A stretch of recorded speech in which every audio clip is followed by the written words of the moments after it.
Welcome to Fan TV and Chill match preview. We'll get straight to it. Obviously, it's Everton versus Man United, Arsenal versus Aston Villa, and the big game, of course, Liverpool versus Manchester City. So we'll get straight to it. Top of the league privilege, Bilal, with Liverpool versus City. Yeah, man. Massive game. Prior to this start of the season, when Van Dijk was still fit, I was starting to say I was more confident that we probably got I dare say the better squad than City. I think they're fairly weak this year, but the way things have gone, even though we're top of the league, I don't quite know.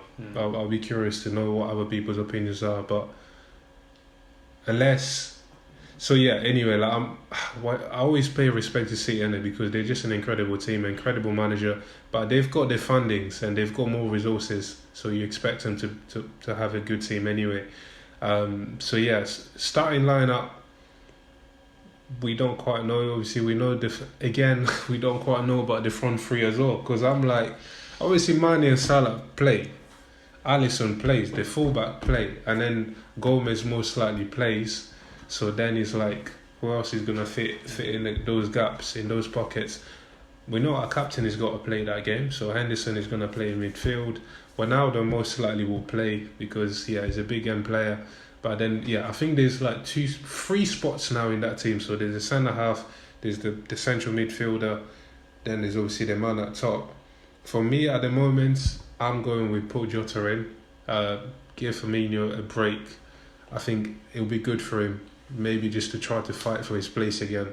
That will be a real test for him as well, because I think his place. You think you should drop Firmino against City? Yeah, just based on overall, because how he's just been performing. I think. Actually, now you throw that question. Now I'm starting to think of how City play, and Firmino might be key because of what you were saying. So it's tricky. But then again, I can't ignore what impact Jota has had so far. So I don't know, but I'm going with Jota in it for now. Bobby out, Jota in, and then in midfield, I know Keita's trained, so he's starting to get match fit again. I'll probably play him. It's either Keita or Big Shaq for me in that middle, because we're still quite thin. I know that name for a long time. I ain't had that name for a long time. Yeah, because he's been injured, and he's been injured for time. And then in defence, it's another tricky one. I hope Fabinho is fit, but I don't think he'll be. I think Matip has probably got a better chance of being fit, because the last thing I do not want a kid to play against City. I know that Philip guy had an amazing game against West Ham, but he was defending against Hala, who wasn't really on it. But them and Aguero and them, like your Sterlings. Aguero's injured. Okay, even then, like your Sterlings, they don't mess about in it. So I am worried. But I can only back my team in it. I think we've got the firepower to kind of put their team, I don't even know the word, but I think final result, I'm hoping for at least a draw. I'm hoping for a draw. I'm going to be a bit more reserved and realistic, but if we get a win, why not? I think you need to win the game, ideally. This is it, and City do need to win that game, because now it's that kind of time that you start to kind of peel away. I think we're 4 points? Is that like a 4-point difference? You're 5 points, but they got a game in hand. Okay, so then that could mean 6, which is still a lot. Yeah, man, so I'm not overly confident, but I'll go with a draw, only because we've got so many areas in that team that we got players coming back, thankfully, but we've got key injuries in it, so tough. Cool. So obviously the next game, so you've got Aston Villa away. If I'm being honest, Aston Villa they started off the season with a couple of 1-0 wins, and obviously then they had the 7-2 freak result against Liverpool, and then the week after that they beat Leicester away. But then since then they've come off of 2 defeats to Leeds and Southampton. I'm not coming to this under any illusions that obviously we're going to then after going away to beat Man United, we're going to go and then deal with Aston Villa. They beat us last season. I know obviously at the time we had nothing to play for. They did. They beat us last season at Villa Park. So we'll see. Obviously, my starting lineup for that game. Obviously, Leno keeps his place in goal. The the wing backs, Benevin, Saka.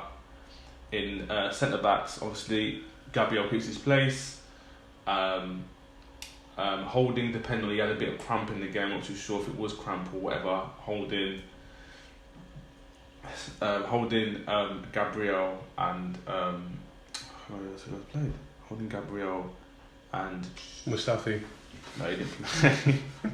Just throw him in there. I think the back three. I think the back three centre backs will stay the same as they were. Obviously in the Man United game. Obviously we go into midfield, and it's interesting to see what he's going to do, because obviously when I previewed the Man United game, I didn't say Elneny to be starting because I actually thought he was out, and that's why I said Xhaka.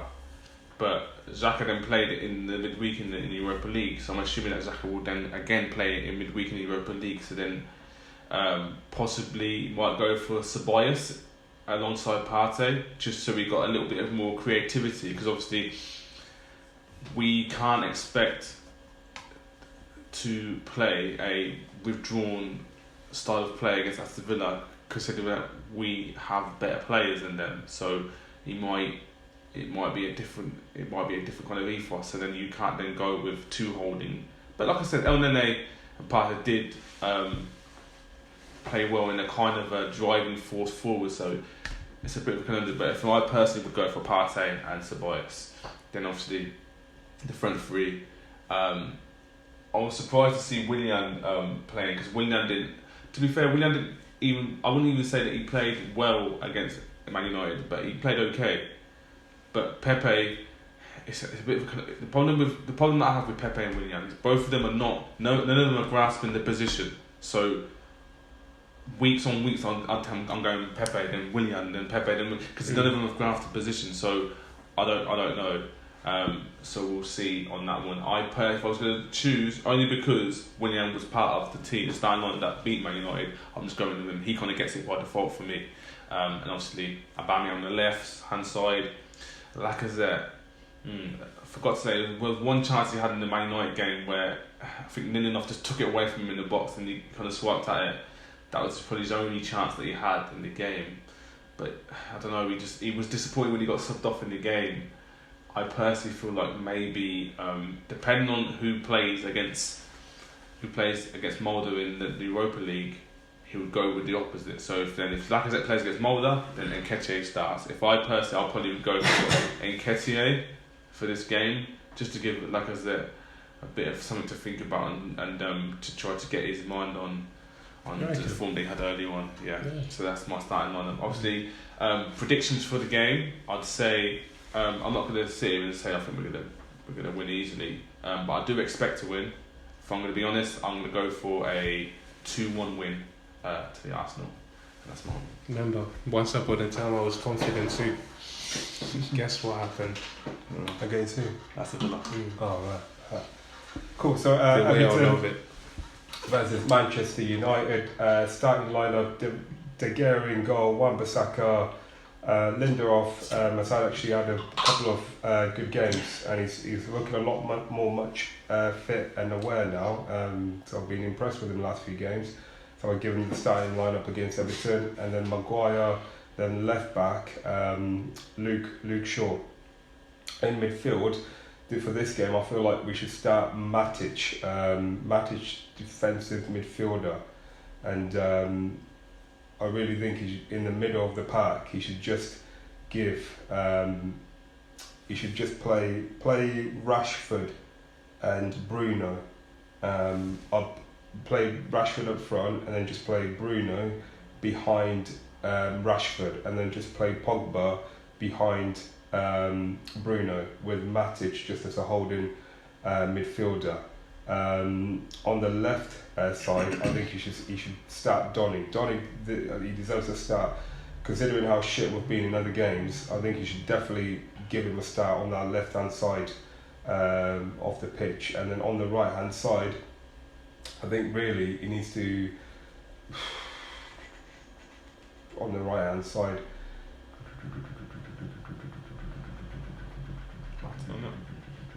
Actually, no. Let me change that. I think game where if he starts, he should start Cavani actually and put Rashford on the right hand side. I just think we really need something different in the game, just in order to just help the dynamic of what we're trying to do. So as normal, we really just we need 3 points. Really, that's all that's needed in our game. 3 points is what we need, and it's what we have to get, and we have to be more clinical.